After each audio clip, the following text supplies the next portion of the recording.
اگلی بات سن، رشتہ ہوا نوجوان کا، اور جب رشتہ ہو گیا نا اس وقت کے لیے کسی مولوی کے پاس بیٹھا، اس نے حضور کی سنت کی فضیلت بتائی کہ بندہ قبر میں داڑھی کے بال لے کے چلا جائے، خدا کی قسم فرشتے اس سے حیا کیا کرتے ہیں، ورنہ خیریت نہیں ہے قبر میں، آسان نہ سمجھ لینا۔ ہاں ادھر دبایا ادھر بریانی کا بگونا بخشوا دیا، بریانی کی وجہ سے 4-5 لٹ فالتو پڑ جائیں، لیکن کم نہیں ہوں گے، یہ بتا رہا ہوں میں۔ پہلے جینا مشکل تھا، لوگوں نے مرنا مشکل کر دیا۔ آج غریب بیمار ہو جائے نا حضرت تو اسے یہ ٹینشن کھا جاتی ہے، میں مر گیا تو میرے بچے کفن کیسے لائیں گے، میری قوم بریانی کھانے کی آتی ہے، وہ 3 بھگونے بریانی کیسے بنے گی؟ برا مت مانیے گا، یہ میتوں میں جو نوٹ کے تم پڑوس کا بندہ ناک کا بھر کے بریانی کھاتا ہے، یہ مسئلہ کے اعلیٰ حضرت کے بالکل خلاف ہے، بالکل خلاف ہے۔ بند کرو یہ فالتو کے خرچے، غلط نہیں کہہ رہا ہوں، پہلے جینا مشکل تھا مرنا مشکل ہو گیا ہے۔ کیا تم نے نہیں دیکھا جیسے غریب ہاسپٹل جاتا ہے خرچ میں کیا کیا نہیں بک جاتا، غریب بیوی کے کنگن بک گئے، شوہر زندہ رہ جائے، اس نے اپنا زیور اتار کے بیچ دیا تاکہ اس کا علاج ہو سکے، اس سے بھی نہ ہو سکا پورا تو قرض لے کر کے شوہر کا علاج کرایا، 3 دن کے بعد خبر آتی ہے کہ شوہر کا انتقال ہو گیا ہے۔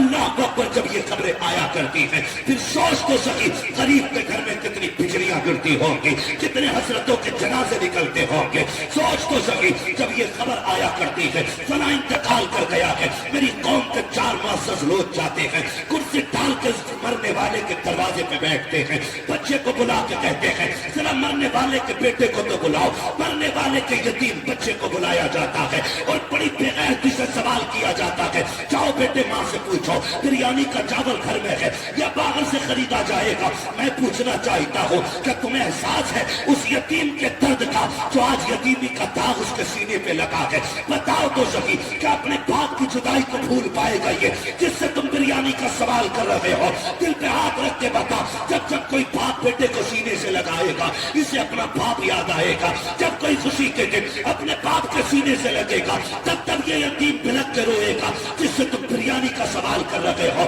جس سے تم چاول کا حساب لیتے ہو۔ میں پوچھنا چاہتا ہوں غیرت کہاں مر جاتی ہے ہماری جا کر کے مسلک اعلیٰ حضرت کے نام پر کہ تراغی کا ننگا ناچ ناچا جاتا ہے، بریانی کا چاول پوچھا جاتا ہے۔ خدا کی قسم بچہ سمجھتا ہے شاید یہ ریت ہوگی ہمارے معاشرے کی، یہ رواج ہوگا، جا کے ماں سے کہتا ہے امی چند لوگ باہر آئے ہیں، وہ عورت آج جس کے سر سے سندور صاف ہو گیا ہے، جس کے سر سے آج شوہر کا سایہ چلا گیا ہے، جس نے آج بیوہ ہونے کا لباس پہن لیا ہے، خدا کی قسم سوچ تو سکی کیا گزرتی ہوگی اس بیوہ کے جگر پہ جس کے شوہر کی لاش ہاسپٹل میں ہے، ابھی ایمبولینس لے کے بھی نہیں آئی ہے کہ کھانے پکانے والے دروازے پہ پہلے آ جاتے ہیں۔ بچہ جا کے کہتا ہے امی باہر جو لوگ آئے ہیں یہ پوچھنا چاہتے ہیں بریانی کا چاول گھر میں ہے یا خریدا جائے گا، اس میں جو بوٹی پڑے گی وہ چھوٹے کی ہوگی کہ بڑے کی ہوگی؟ جب بیوہ اتنا سنتی ہے اپنے لال کا چہرہ دیکھ کے کہتی ہے بیٹے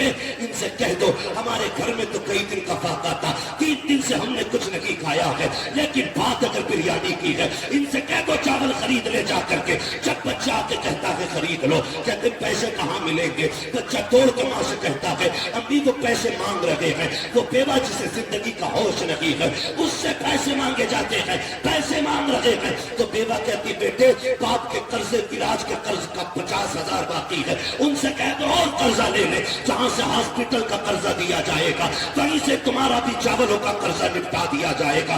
میں ہاتھ چھوڑ کے تم سے کہتا ہوں خدا کے واسطے اگر تمہیں یہ پتا ہے کوئی غریب بیماری سے لڑتے لڑتے دنیا سے گیا ہے اور اپنے پیچھے چند یتیم چھوڑ کے گیا ہے تو نمک کا پانی پی کے نہ جا، اپنے گھر کھانا کھا کے جا، جیب میں 500 کا نوٹ ڈال، جا مرنے والے کے گھر پہ۔ اگر تیری بہن جا رہی ہے بیٹی جا رہی ہے تو اس سے کہہ کہ یہ پیسے اس یتیم بچی کو دے دینا۔ جاؤ تم جا کے کسی یتیم کے گھر کی کہانی دیکھو، کسی مرنے والے کے یتیموں کو جا کے دیکھ لینا، پوچھنا کہ اس کا بیٹا کہاں ہے جو دیوار سے لگ کے رو رہا ہو، سمجھ لینا اسی کا یتیم بیٹا کھڑا ہے، جس بچی کے منہ میں پانی ڈالا جا رہا ہو اور ہوش کھو بیٹھی ہو، پوچھنے کی ضرورت نہیں ہے، سمجھ لینا اسی مرنے والے کی بیٹی ہے۔ کتنا بڑا درد ملتا ہے، جاؤ اس کے کی مٹھی میں جا کر کے 500 کا نوٹ دے دو، اس سے کہہ دو آج تو اکیلا نہیں ہے، حضور نے اپنی امت میں تجھے بھی پیدا کیا ہے، مجھے بھی بنایا ہے، جاؤ آج کے بعد خرچہ تیرا ہوگا، پیسہ ہمارا ہوگا،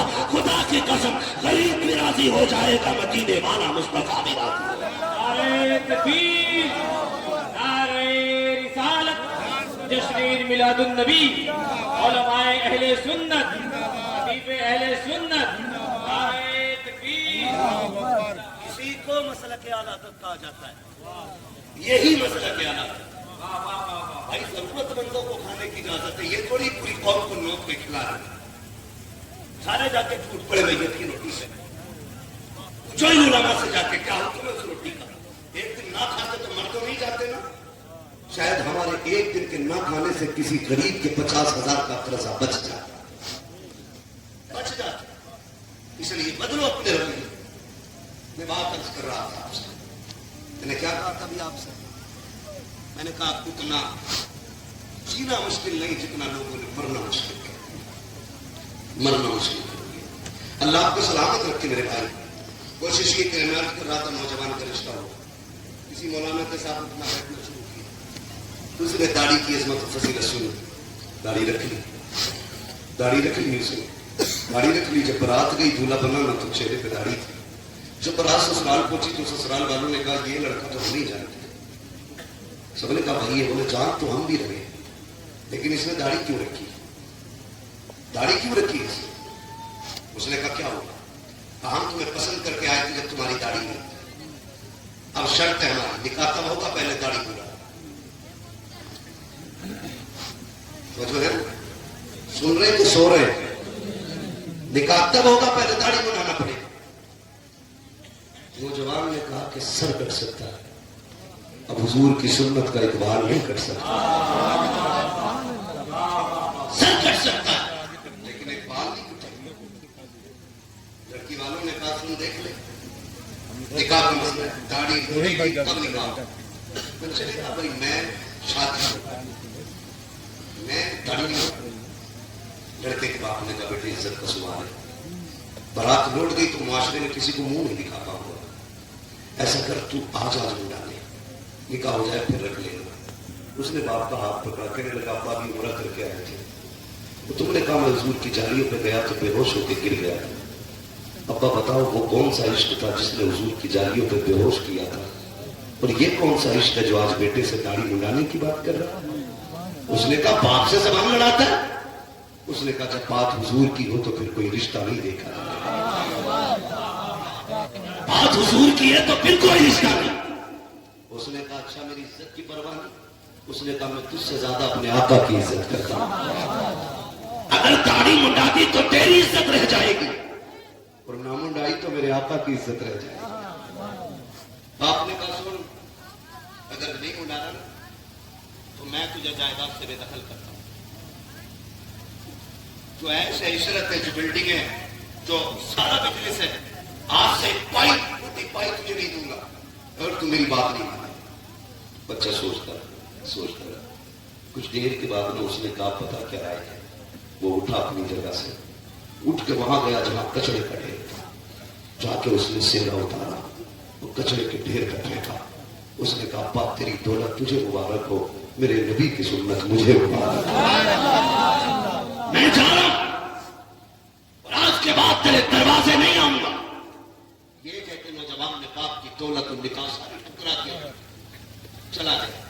بڑے باپ کا بیٹا وہ دار بھی تھا، ایک نہیں دو نہیں 6 مہینے گزر گئے لیکن کسی کے آگے ہاتھ نہیں پھیلایا، مل جاتا تو شکر کر لیتا، نہ ملتا تو صبر کر لیتا۔ باپ نے دھکا دے کے نکال دیا، غربت نے اتنا پریشان کیا کہ ایک جوڑے کپڑے میں زندگی گزرتی رہی۔ موسم سردی کا آ گیا، پھر گرمی تو کٹ گئی نئے کپڑے میں لیکن سردی تو نہیں کٹ سکتی تھی۔ ایک دن ٹھنڈ کڑاکے کی تھی، اس نے سوچا کہاں جا کے لیٹوں، خیال آیا چلو مسجد میں چلتے اور کسی صف میں لپٹ کے بیٹھ جاتے۔ یہ جا کے ایک صف میں لپٹ کے بیٹھا، رات کا سناٹا، ٹھنڈی کڑاکے کی پڑ رہی تھی، جا کے کونے میں صف میں سمٹ کے نا اور بیٹھ گیا، ایک صف میں سمٹ کے بیٹھ گیا۔ اس محلے کا جو سب سے امیر بندہ تھا بستر پہ لیٹا تھا، اس کے خواب میں حضور تشریف لے رہے تھے. کہتے تو لیٹا ہے؟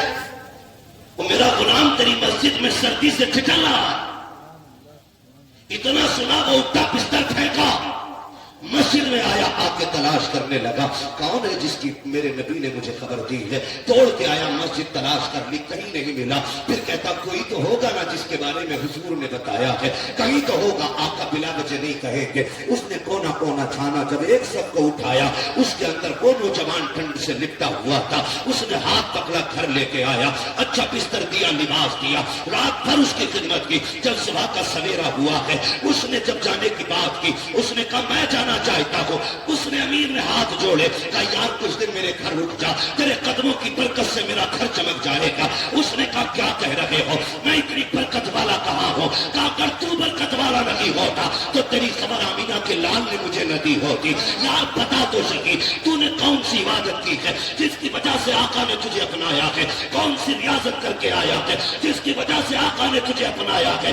اتنا سننا تھا. نوجوان کہتا ہے مجھے تو کوئی عبادت یاد نہیں ہے، ہاں اتنا ضرور ہے کہ آقا کی سنت کے لیے میں نے پریوار چھوڑ دیا ہے. تب آقا کریم نے مجھے اپنا لیا ہے. اس نے کہا یار مہمان بن جا. میں سمجھ گیا ہوں اگر کوئی ان کے ایک طریقے کو اپنا لے تو وہ اس کو اپنا بنا لیتے ہیں. جو قدم ان کے طریقے پہ چلے، بتاؤ تو سکی وہ اس کو کتنی عزت عطا فرمائے.